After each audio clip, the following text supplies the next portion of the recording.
Hi, this is Vijay Kesari and welcome to Andhra Podcaster, where we discuss questions, perspectives and possibilities focused on development of Andhra. Friends, Indian government China నుంచి వచ్చే IoT products ఉంటాయి కదా, internet of things related products అంటే security cameras, CCTV cameras, ఇంకా బోలెడ్ categories ఉంటాయి. Okay, so చైనాలో ఉన్న ఈ ఐఓటీ రిలేటెడ్ ఇండస్ట్రీ మొత్తానికి చెక్ మేట్ చెప్పింది. ఆ డీటెయిల్స్ ఏంటో చూద్దాం. ఫ్రెండ్స్, బేసికల్గా ఈ సీసీటీవీ కెమెరాస్ కానీ, సెక్యూరిటీ కెమెరాస్ కానీ, internet of things related products, ఈ ప్రోడక్ట్స్ అన్నిట్లో కూడా చైనా చాలా డామినెంట్ పొజిషన్లో ఉందన్నమాట మార్కెట్లో. Okay, both in India as well as across the world Chinese products and Chinese companies వాళ్ళు ఈ ప్రోడక్ట్ కేటగిరీస్ని బొంబార్డ్ చేస్తున్నారు. Okay, because of their manufacturing muscle అవ్వచ్చు, వాళ్ళ కాస్ట్ ఎఫిషియన్సీ మెజర్స్ అవ్వచ్చు, టెక్ అడ్వాన్స్మెంట్స్ అవ్వచ్చు. Okay, because of these various factors they have a dominant position both in India as well as in across the globe. Okay, ప్యారల్గా ఏం జరుగుతుంది, different countries అన్నీ కూడా China నుంచి ప్రోడక్ట్స్ వస్తుంటే, suppliers China నుంచి వాళ్ళ ప్రోడక్ట్స్ని సోర్స్ చేస్తున్నా, లేదా ప్రోడక్ట్ అక్కడి నుంచి వస్తున్నా కూడా ఓవరాల్ అసెంబ్ల్డ్ ప్రోడక్ట్, జనాలందరూ కన్సర్న్స్ రేజ్ చేస్తున్నారు. ఓకే, జనాలన్న కన్నా especially governments. Okay, because of China నుంచి వస్తే రిస్క్ ఉంటుంది, దోస్ ఆర్ దే విల్ సిఆర్ డేటా, యూజర్స్ డేటాని వాళ్ళు క్యాప్చర్ చేసి వాళ్ళ సొంత ప్రయోజనాల కోసం యూజ్ చేసుకుంటారు. సో డేటా ప్రైవసీ ఇష్యూస్, ఇలాగా డిఫరెంట్ కన్సర్న్స్తో వాళ్ళు సెంట్రల్గా రేజ్ చేసే కాల్అవుట్ ఏంటి అంటే, చైనా నుంచి ప్రోడక్ట్స్ వస్తుంటే మాకు సెక్యూరిటీ రిస్క్ ఉంది అని గవర్నమెంట్స్ అన్ని కాల్అవుట్ చేస్తా ఉన్నాయి, especially western governments. Okay, so ఇప్పుడు ఇండియాలో కూడా ఈ చైనీస్ డామినెన్స్ ఆల్రెడీ పెరిగిపోయి ఉంది. కాబట్టి మన ఎక్స్పోజర్ టు చైనీస్ ఫర్మ్స్ తగ్గించడానికి ఇండియన్ గవర్నమెంట్ ఏం చేసింది అంటే, ఈ ఐఓటీ ప్రోడక్ట్స్ ఎవరైతే ప్రొడ్యూస్ చేస్తారో, అమ్ముతారో ఇండియాలో, ఓకే, ఆ ప్రోడక్ట్స్ అన్నిటికీ సైబర్ సెక్యూరిటీ సర్టిఫికేషన్ నార్మ్స్ అని చెప్పేసి ఒకటి క్రియేట్ చేసింది. ఓకే, అంటే కొన్ని ఎసెన్షియల్ రిక్వైర్మెంట్స్ అన్నిటినీ కూడా ఆ ప్రోడక్ట్ కంప్లై అవుతాయి. Okay, that includes technical specifications, country of origin. Okay, వాటన్నిటిని మీట్ అవుతా ఏ ప్రోడక్ట్స్ అయితే ఉంటాయో వాటికే ఈ సర్టిఫికేషన్ ఇస్తారనమాట. ఓకే, సో జనాలందరినీ కూడా they are asking to ensure that you buy only if you see that this certification norms are present. Okay, ఈ సర్టిఫికేషన్ ఏ ప్రోడక్ట్స్ మీద అయితే ఉంటాయో ఆ ప్రోడక్ట్స్నే కొనండి అని చెప్పేసి గవర్నమెంట్ కూడా ఎన్ఫోర్స్ చేస్తుంది. Okay, enforce not in a hard constrained way, but this is going to be coming up as a certification. And మీకు నమ్మకం ఉంటే మీరు ఏ బ్రాండ్ నుంచి అయినా కొనండి, but this is government authorised అన్న సర్టిఫికేషన్తో ఈ డిఫరెన్షియేషన్ తీసుకొస్తుంది. Okay, this will be implemented from June 6th. Okay, so ఇక్కడ ఇంకొక నోట్ వర్ది థింగ్ ఏంటి అంటే, ప్రపంచంలో ఏ కంట్రీ కూడా ఇంటర్నెట్ ఆఫ్ థింగ్స్ రిలేటెడ్ ప్రోడక్ట్స్కి సంబంధించిన నార్మ్స్ ఏ కంట్రీ కూడా ఇలా క్రియేట్ చేసి ఇంట్రడ్యూస్ చేయలేదు. So India is the first country that is doing like this. బేసికల్గా ఈ ట్రెండ్ వెస్టర్న్ కంట్రీస్ నుంచి స్టార్ట్ అయింది. ఇది సీసీటీవీ కెమెరాస్లో ఈ సర్టిఫికేషన్స్ ఇలాంటివి చూడడం. ఓకే, అంటే ఇక్కడ పొటెన్షియల్ రిస్క్ ఏంటి, ఆ సీసీటీవీ కెమెరాస్ ద్వారా ఎక్కడైతే ఇన్స్టాల్ అవుతాయో వాటన్నిటిని Chinese factories or Chinese makers వాళ్ళ కంట్రీ నుంచి దాన్ని మానిటర్ చేసే ఛాన్స్ ఉంటుంది. సో డెస్టినేషన్ కంట్రీలో ఇట్స్ అ సెక్యూరిటీ రిస్క్ కదా అనేది it's a primary reason. So this is how it started from the western countries. Okay, so India దానికి ఇలాగ చెక్ మేట్ పెట్టింది. ఓకే, సో ఫ్రెండ్స్, ఇక్కడ if you go beneath the surface there are two things.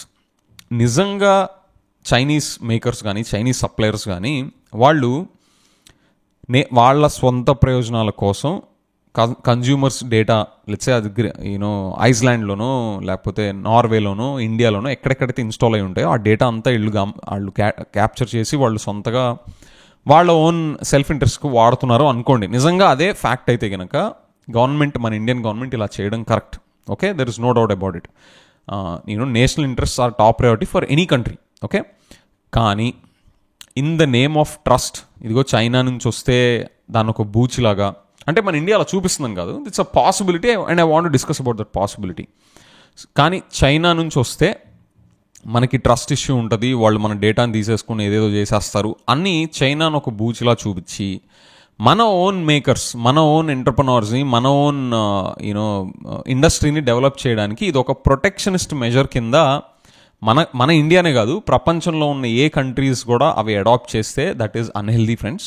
Especially మన Indian కాంటెక్స్లో అది మనకి ఎందుకు unhealthy అంటే, మనం ఎంతసేపు ఎక్కువగా ప్రొటెక్షనిస్ట్ మెజర్స్ తీసుకుంటే మనం అంత ఇన్కంపిటెంట్గా మారిపోయే ఛాన్స్ ఉంటుంది.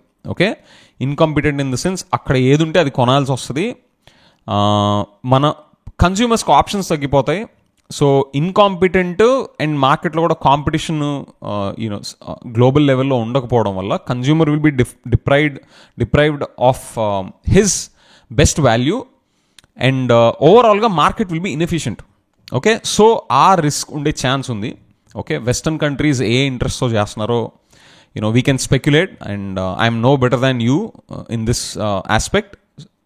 బట్ మనం మాత్రం ఇలాంటి మెజర్స్ తీసుకుంటే చైనాను ఒక బూచిలాగా చూపిస్తే మనం అందరితో పాటు పరిగెత్తాలి, అందరికన్నా కాంపిటేటివ్గా మనం కూడా అగ్రెసివ్గా పరిగెత్తాలి అనుకునే అంబిషన్స్ ఉన్న కంట్రీ ఇలాంటి ప్రొటెక్షనిస్ట్ మెజర్స్ తీసుకుంటే this will not be healthy in the long run. Okay, maybe కొంతకాలం వరకు జీడిపి నంబర్స్ ఇంప్రూవ్ అయ్యి లేదా ఇక్కడ లోకల్గా మ్యానుఫ్యాక్చరింగ్ నంబర్స్ బూస్ట్ అయ్యి అవన్నీ అవుతాయి. కానీ ఎవెన్చువల్గా బెస్ట్ ప్రోడక్ట్ బయట ఒకటి ఉంది, అది డెడ్ చీప్కి దొరుకుతుంది అంటే ఐదర్ బ్లాక్ మార్కెట్ అన్న స్మగ్లింగ్ ద్వారా వస్తుంది. It will find its own way. Or at the end of the day, people will realize that, guys, we are paying a lot, we are bleeding in, we are excessively spending on products that are made in India, which are inefficient. అనే chance ఒకటి ఉంది. అంటే ఇది just IoT products కనే కాదు, ఇలాంటి protectionist measures మనం ఎక్కడ విత్ దిస్ అన్హెల్దీ ఇంటెంట్ చేస్తే కనుక this is a very big risk that we will face down the line. Okay, short టర్మ్లో ఆ బ్లిప్ మనకు ఉంటుంది, మంచి నంబర్స్ మన పిఎంఐ నంబర్స్ కానీ లేకపోతే మన ఇండస్ట్రీ ఫ్యాక్టరీ మ్యానుఫ్యాక్చరింగ్ నంబర్స్ కానీ ఫ్యాక్టరీ అవుట్పుట్ డేటా కానీ ఇవన్నీ బాగుంటాయి. But you get the down sides, right? So friends, what do you think? నిజంగా చైనా వల్ల మన ఇండియాకి థ్రెట్ ఉండి మనం ఇలా చేస్తున్నామా, లేదా చైనాను ఒక బూచిలా చూపించి, and I'm not talking against our nationalist sentiment, okay? I hope you get that. This is a fair possibility that we are discussing here, so I hope you take it with the right intent. So let me know what do you think is at play, and unkokati in the best interest of the thinking sanely. ఇప్పుడు China వాళ్ళు గ్లోబల్గా వాళ్ళు survive అవ్వాలి కదా, national వాళ్ళు security customers data వాళ్ళు తీసుకొని వాళ్ళ livelihoods కోల్పోయే సిచ్యువేషన్లోకి వాళ్ళు ఎందుకు చేరుతారు? Okay, so probably I'm just giving the benefit of doubt to all the stakeholders here. So Chinese కూడా వాళ్ళు కష్టపడి ప్రపంచవ్యాప్తంగా వాళ్ళు ఎక్స్పోర్ట్స్ చేసుకునే మైండ్ సెట్లో వాళ్ళు ఉంటారు, కానీ న్యాచురల్గా ఈ టెండెన్సీ అనేది రాదు. Okay, so I have my doubts, but at the end of the day, India's interests are top. Let me also mention that India's interests are top to me, as well as so should be it for everybody. So in that view, let me know your thoughts. Me thoughts enti, India elanti interest so idi chestundi. Share it in the comments. Thank you.